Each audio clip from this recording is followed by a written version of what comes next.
Susie, let's start with careers in motorsport. I think a lot of people see motorsport from a driver's perspective, but it's a big industry. There are many opportunities, top marketers, top strategists. Just to enlighten people on the opportunities available for different talents in the sport. Talk to us about that. Absolutely. Well, I think the first thing to acknowledge is that Formula One is the pinnacle of the sport, but motorsport in general is a huge industry because you obviously have all the ladders on the way up to Formula One. And certainly, even for me at F1 Academy, we're not just focused on the on-track action, because if you go to a Formula One Grand Prix weekend, there's only 20 Formula One drivers, but there are thousands of people there to help with that event on, either from the Formula One team side, from the organisation side, from the promoter. So there's really a huge industry of off-track opportunities in motorsport. Of course, we've got to make those accessible because sometimes it's difficult to know where to go, where to start, but so many great opportunities within motorsport. Let's talk about accessibility to motorsport. Like you said, there are different tiers and different roles. For example, with the F1 Academy that you head up, a lot of people have talked about the need to have more women involved. We've seen strategists in Formula One, but we've also seen good drivers and team owners in motorsport in general. Talk to us about accessibility of the sport. Well, I think accessibility hasn't been great in the past, but I do think it's getting better because people are realising that diversity can bring performance, difference of opinion, difference of approach, and it's a very performance-based environment. So you want the best people, and naturally, if you're not looking at the female workforce, you're missing out 50% of the population. It's also one of the very few sports in the world that isn't segregated. So men do compete against women. Obviously, we're wearing a helmet out on track, so you don't actually see what the competitor looks like anyway.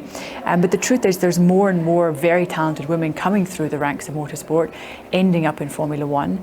And we just need to increase the numbers because the talent pool, if it grows, you'll have more rising to the very top. How far are we from having women racing in Formula 2 or even other forms, whether it's Le Mans or other forms of motorsport? How far are we to getting a core group of women competing at the highest level of motorsport? Well, we've seen a lot of progress. So we have a girl racing in Formula 3, obviously Formula 1 Academy is Formula 4, but I see the progression to Formula 3 and Formula 2 being very manageable. Obviously, that big step up into Formula 1, it's always challenging because there's so few opportunities. There's only 20 spots on the grid. But we hope that we'll unearth a really, really strong talent because in the end, if she's talented enough, it doesn't matter that she's a woman. Teams want the most talented drivers in the car, but I think that will take slightly longer. But we are seeing progress. We're seeing more young women competing. We're seeing more women progressing through the ranks, which is encouraging. You basically live motorsport, whether you were competitive in a car or you're almost married to motorsport. Talk to us about juggling life in motorsport around, because there's a lot of traveling. You have a young family. You need to build all of that up and make sure that every area is taken care of. Talk to us about that. Well, you're right. It is challenging, but I always think of myself as very lucky to have found my passion so early in life. I started racing when I was 8, and even to this day, whether I'm at a kart track with my son or a Formula 1 track, I love the environment. I love the competitiveness. I love the adrenaline. I love being at a racetrack. So naturally, I really enjoy my job. It doesn't feel like a job. But you're right, there's a lot of travel. There is a lot of pressure. So aside from my job running F1 Academy, I am the logistics manager of the family. And that takes a lot of organisation, but we manage. And I do think my husband and I are very lucky that, we share the same passion. We both love racing. Also, one thing about motorsport, it has its glory moments, which you've been part of, but it also has a downside. And when you have to support through those downsides, the difficulties, where you are just Susie, someone's wife, that can't be easy, and the experiences that you've experienced and the challenges you've encountered in motorsport. There's been more tough days than there's been good days, because that's the brutality of sport. There's only ever one winner, and naturally you want to win. And obviously my husband had a huge amount of success in the past, but there's a saying in motorsport, you're only as good as your last race. So obviously they're now fighting to get back to the front, but we try to never lose sight of the bigger picture.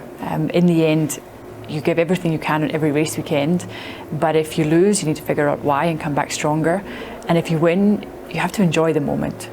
I think too often in the past, on the Sunday evening, you're already thinking of the next race weekend. So we try and live in the moment. We definitely keep our feet on the ground and try to stay humble. But it's very fast paced, and when you have a tough weekend, it takes a couple of days to get over it. And I know that from competing myself. You have that sick feeling in your stomach, and you just need time to get over it and to come back stronger. As we wrap it up, motorsport, as you said, is a big industry, and the big circuses go around the different world. But it also takes a lot of sacrifice. Parents basically sacrifice a lot. Drivers sacrifice a lot. Emotionally, it's literally a roller coaster. What would you like to see different in the sport of motorsport? Because it has different elements, and the one thing about motorsport, evolution is always at the forefront. What would you like to see different, and what sort of future trends should we look out for? Well, I think you're right. It's super fast paced, but in the end, we're a very global sport, and that I think we're very thankful for. We don't just race in one territory. We race all over the world and 24 times a year. So lots of sporting events happen. The Olympics once every 4 years. Seasons, whereas ours is a long season and touches every continent in the world. So I think that is something very unique. It means there's very little downtime, because even when the season finishes, you're already looking on the car for the following season. What I love right now about Formula One is the fact that it's so close. We're seeing the teams fighting for milliseconds to get pole position. The races are going down to, the tiniest of margins of who's taking the victory. And I think anyone who watches sport loves to see it being so close and not knowing who could win, because when you have a winner that's consistently winning, it naturally becomes a little bit more boring. But you touched upon one word which I think any person in sport will recognize. In the end, it all comes down to sacrifice. How much are you willing to sacrifice to get to the very top? Because it is a 24/7 job, whether you're running a team, whether you're a driver, whether you're an engineer, and it's a lifestyle, and you need to sacrifice a lot in your family life, your work-life balance.